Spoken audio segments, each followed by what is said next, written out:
많습니다. 근데 증상이 되게 심하세요. 정맥 통증 환자분.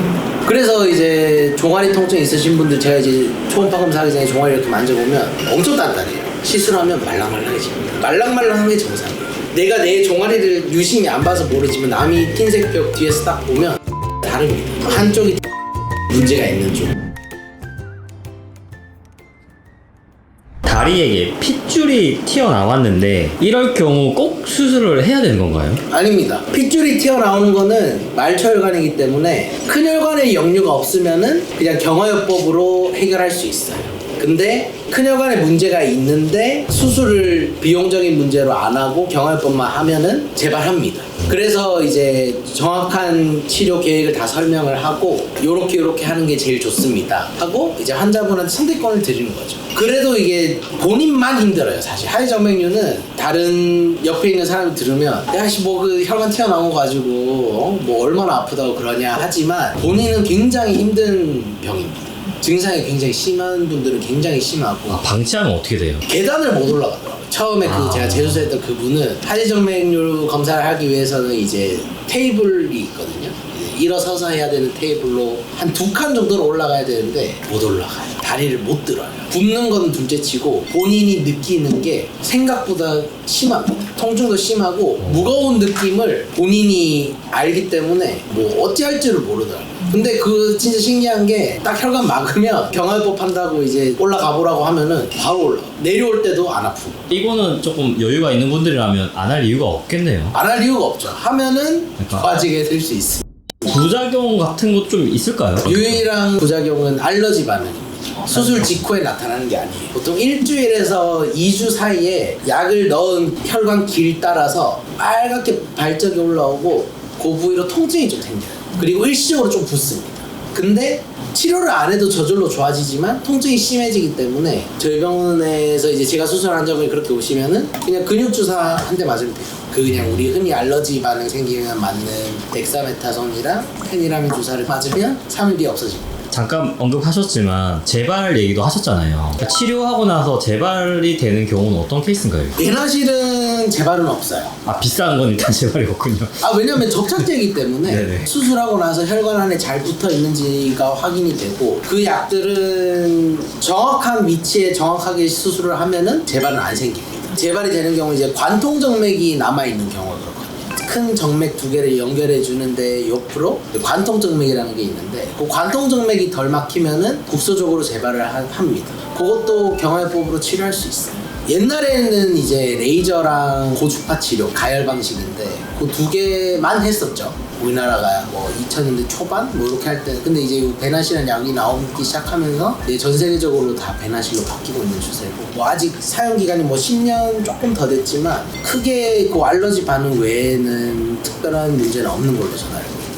병원 직원분들도 하지정맥류 관련해서 궁금한 게 계신다 해서 질문을 해주시면 좋을 것 같습니다. 자아가 지나면 어떻게 해야 돼요? 요즘은 뭐 많더라고요. 마사지 기계가 다 그런 것들이 똑같습니다. 밖에서 인위적으로 정맥을 짜줘서 근육을 이렇게 눌러주면서 이제 그 사이사이 정맥에 있는 피를 이제 위로 올려주는 거죠. 정맥으로 인한 통증의 기전을 보면 베인 컨제스천이라고 해서 이제 우렬이 생겨서 근육이 부으면서 생기는 통증이 있고 한쪽으로 피가 너무 쏠리면서 이제 이스케믹 베인 페인이 있거든요. 정맥에 의해서 한쪽으로 피가 너무 쏠리면서 반대쪽이 아픈 경우가 있고 이제 정맥 통증에 대한 거는 사실 연구가 조금 더 이루어져야 되는 부분이지만 원리는 결국 똑같습니다. 거꾸로 올라가야 되는 피를 잘 짜줘야 되고 그 잘 짜주는 길 어딘가가 망가지면은 거기로 가는 피의 양이 많아지거나 정맥이 지나가는 근육 어딘가에 우렬이 생기면서 그 근육으로 지나가는 작은 말초신경과 이런 근육이 붓는 증상이 해결이 돼야 되고 그래서 이제 종아리 통증 있으신 분들 제가 이제 초음파 검사하기 전에 종아리 이렇게 만져보면 엄청 단단해요. 뭐 아무것도 안 했는데도 엄청 단단하거든요. 근데 대부분 나이 드신 분들은 뭐 종아리가 제2의 심장인데 단단하다고 얼마나 자랑하고 다니는데 그러냐 하는데 시술하면 말랑말랑해집니다. 말랑말랑한 게 정상이에요. 오늘 시술하신 분도 이제 퇴원하신 분이 종아리가 완전 말랑말랑해져서 가셨어요. 토요일날 외래로 오시는데 경과를 봐야 되겠지만 좋아지시지 않을까 싶습니다. 단단하다고 다 좋은 게 아니에요. 지금 다 만져보고 있습니다. 스태프 직원들이랑. 내가 내 종아리를 유심히 안 봐서 모르지만 남이 흰색 벽 뒤에서 딱 보면 굵기가 다릅니다. 한쪽이 더 굵습니다. 문제가 있는 쪽. 모든 통증이 정맥 때문에 생기는 건 아니지만 통증의 원인이 정맥일 수도 있다라는 걸 좀 알고, 왜냐면 그런 개념 자체를 저도 사실 처음에 이제 이게 말이 되나 했는데 제가 직접 해보니까 저도 신기해요. 완치되는 게. 네. 역류 있는 혈관만 해결을 하면은 물론 다른 혈관에 문제가 생길 수는 있죠. 나이가 들면서. 하지만 좋아집니다. 이 영상이 나가고 아이러니하게도 원장님 안 오셨으면 좋겠지만 더 오실 것 같은 느낌이 왠지 듭니다 지금. 예약을 막아야죠.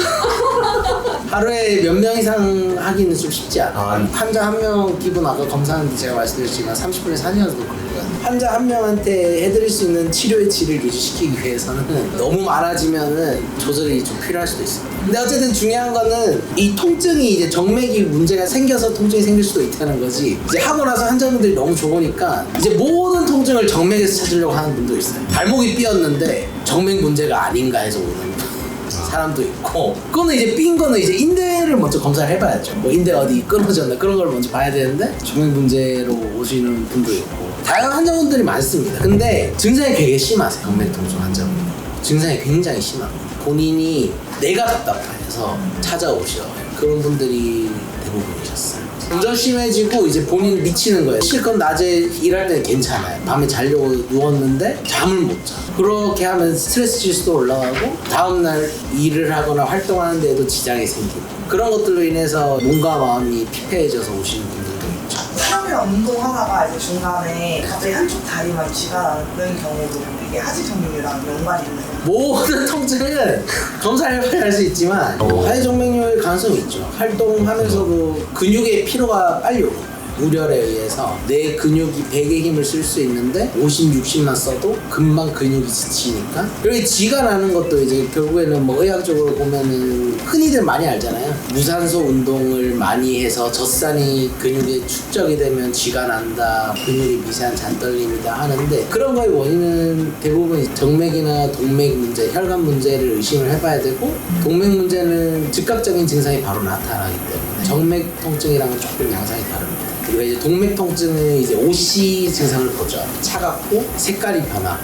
창백해지고 그런 것들을 이제 감별을 해야 되지만, 정맥에 의한 통증은 어떤 상황에선 좋아져요. 내가 뭐 쭈무르거나 뭐 따뜻한 데 가면 일시적으로는 좋아지지만 악화와 호전을 반복하면서 나중에 심해지는 병이기 때문에 제때 치료하는 게 중요하지 않을까 싶습니다.